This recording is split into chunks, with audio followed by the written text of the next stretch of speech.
de interpretar la realidad de la experiencia del movimiento social en clave de la construcción de paz y cómo el marco interpretativo de la filosofía para hacer las paces nos puede dar claves de cómo avanzar en este ejercicio de construcción de paz que es hoy un desafío fundamental. Bien, la filosofía para hacer las paces hace parte de todo un cuerpo teórico que nos viene planteando unas preguntas fundamentales a la sociedad, por un lado, pero particularmente también al lugar que tiene la filosofía. ¿Qué lugar ocupa la filosofía? Quisiera introducir entonces con un texto que he escrito que nos coloca también en otro lugar para la reflexión, desde la poesía. Quisiera iniciar con esto para que nos fuéramos introduciendo en la reflexión. Si me preguntan qué es paz, diré que es no paz.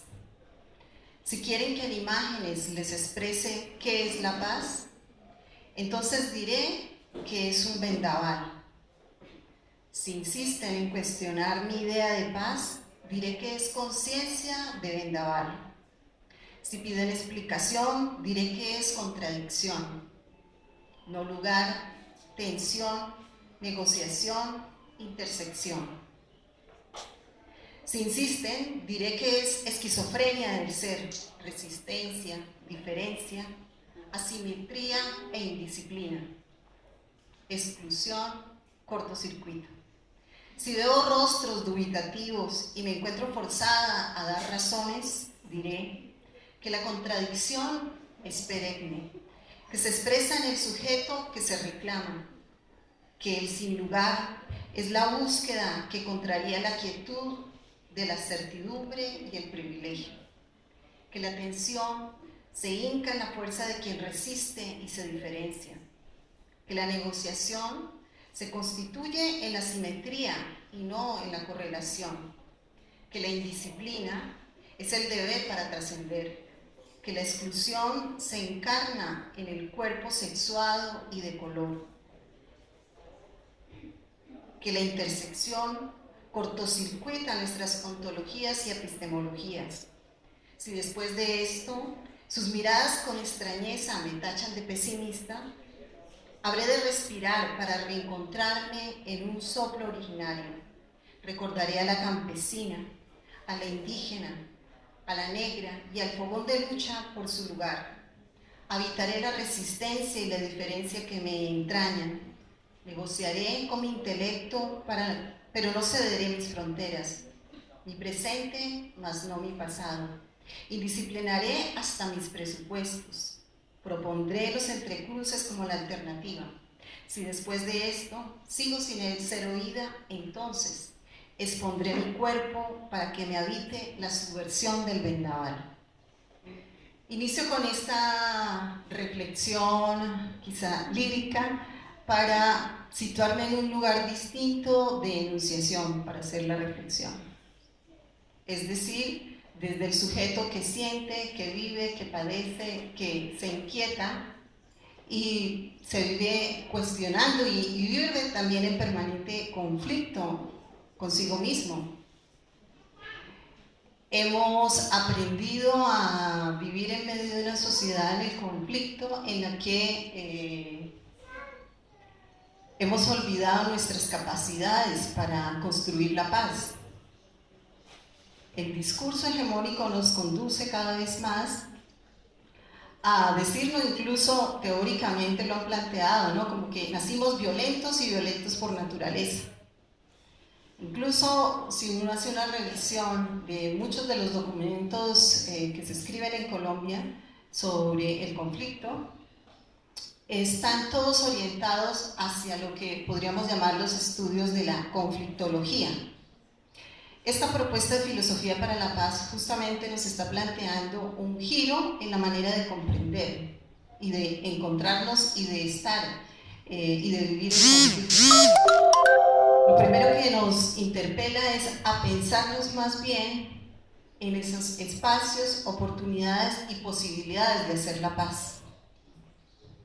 Ese es quizá uno de los elementos que más me inquieta respecto de la filosofía para hacer las paces. Hoy en día hemos avanzado sin duda en una reflexión en distintas dimensiones y desde distintos actores de lo que puede ser la paz. Por eso introduje justamente esto diciendo, ¿qué es la paz para mí? Y creo que es la pregunta que primero debiéramos hacernos. ¿Qué es la paz para cada uno y cada una de nosotras? ¿Qué significa para nosotras?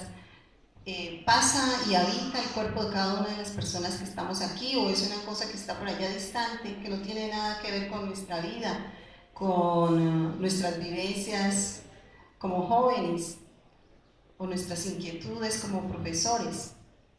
Parece que estuviera distante de nosotros.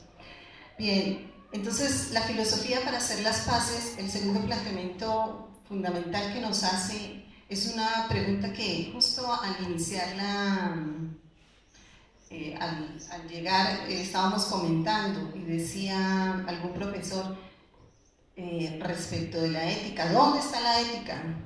¿Qué ha pasado con la ética? La quieren sacar de todo lugar. Y quizá eso nos dé una explicación por qué asumimos los conflictos como los asumimos, probablemente. Bien, la filosofía para hacer las paces es una filosofía, está en el marco de lo que se llama la filosofía discursiva, pero particularmente lo hace desde una perspectiva crítica. ¿Qué quiere decir esto? Que pone en cuestión todos los discursos que de manera hegemónica y de pensamiento único se nos ha planteado. Nos han planteado una manera de ver el mundo, de ver las relaciones, de ver la vida. La primera invitación es justamente a ver, como a preguntarnos sobre cómo esos discursos incluyen o excluyen, cómo esos discursos tienen que ver conmigo o no tienen que ver conmigo, cómo esos discursos nos permiten relacionarnos de una manera más armónica o no. Esto es lo que se llama, en este marco, se llama la ética del discurso, que es más allá de quizá un planteamiento teórico, quizá un relato, quizá un cuento, ¿no? Es como a través de todas las construcciones que hacemos están reflejadas también la manera de comprendernos, de aceptarnos o excluirnos. Esto lo podemos ver desde los textos que nos acercamos en los colegios, desde los textos que encontramos en los medios de comunicación, en el radio, en el periódico, los textos que permanentemente, los discursos que permanentemente estamos escribiendo y construyendo en la cotidianidad, cuando valoramos o despreciamos al otro y a la otra. Esa es la pregunta que nos hace entonces la filosofía discursiva y en particular de este modo crítico respecto de la ética del discurso.